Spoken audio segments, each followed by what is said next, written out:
con la última novela de Antonio Orejudo, Los Cinco y yo. Las historias de los cinco, de la escritora británica Enid Blyton. Esos cuatro muchachos que fueron tan importantes en mi infancia se convierten en cincuentones, tienen la edad que yo tengo ahora. Siempre me pregunté qué habría sido de ellos hoy y los escritores hacemos eso con los libros, imaginamos lo que deseamos saber, ¿no?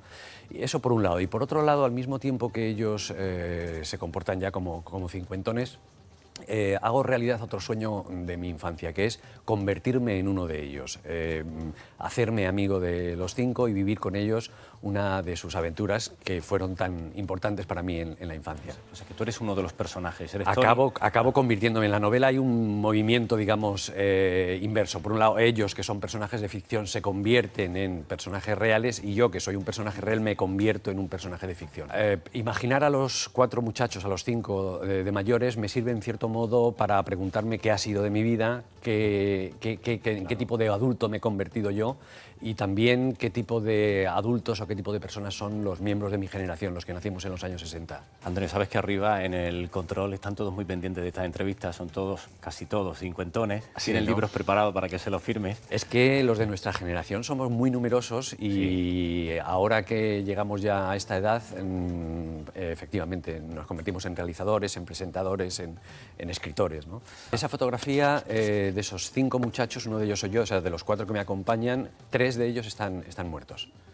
O sea que, y además están muertos por algo que a los de nuestra generación les resultó muy devastador, que es la droga, ¿no? Y concretamente la heroína, que para los nacidos en los 60 fue una verdadera tragedia, ¿no? Y que la encontramos en este libro. Y que la encontramos. Hablar de mi generación necesariamente me obligaba a hacer mención a algo que ha hecho estragos en nuestros compañeros de colegio, ¿no? Tu infancia la viviste en Madrid, uno de los puntos más desarrollados de la España de entonces, pero aún así había grandes diferencias con estos jóvenes británicos, ¿verdad? Ah, sí, claro. De hecho, esa es la razón por la que yo estaba fascinado de niño, ¿no?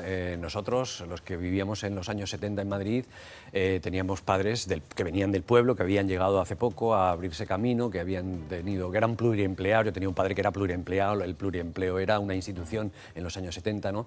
Y para nosotros, estos niños de las novelas de Enid Blyton, que podían viajar solos en las vacaciones, montarse en un bote, ir a una isla desierta, eran al mismo tiempo algo muy exótico, pero al mismo tiempo podíamos identificarnos con ello, ¿no? Y de hecho se convirtieron en niños muy importantes en mi vida. Sin duda, porque muchos de nuestros amigos no habían visto el mar con la adolescencia ya, ¿no? Yo mismo tardé hasta los 15 o los 16 años, no vi el mar por primera vez.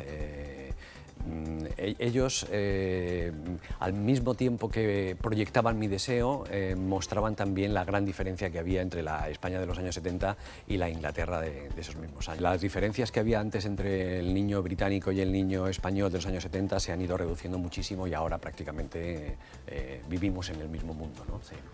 Y también había mucha diferencia entre un joven como tú, que vivía en Madrid, a un joven que hubiera nacido en un pueblo de cualquier provincia española. Un abismo. Había muchas diferencias probablemente, sobre todo entre núcleos rurales y las grandes capitales de provincia, y desde luego Madrid, ¿no?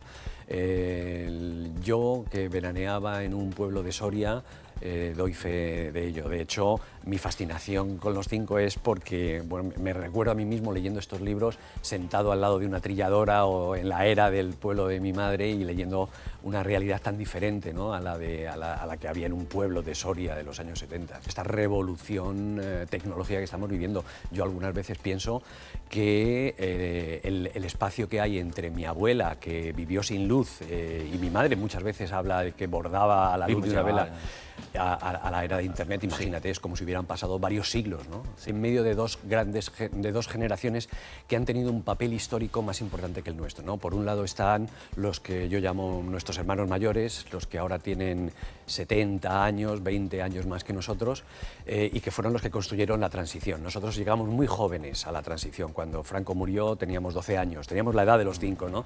Y la siguiente corriente, digamos, de energía colectiva, que ha sido 15M y todo lo que se movió alrededor, eso nos ha pillado también muy mayores. Ya no teníamos edad para meternos en una tienda de campaña, no hemos tenido un papel histórico relevante como lo tuvo la generación de Felipe González y como en cierto modo tienen ahora los treintañeros, ¿no? Casi otra característica de nuestra generación que también ha incidido en la realidad española es que somos muchos.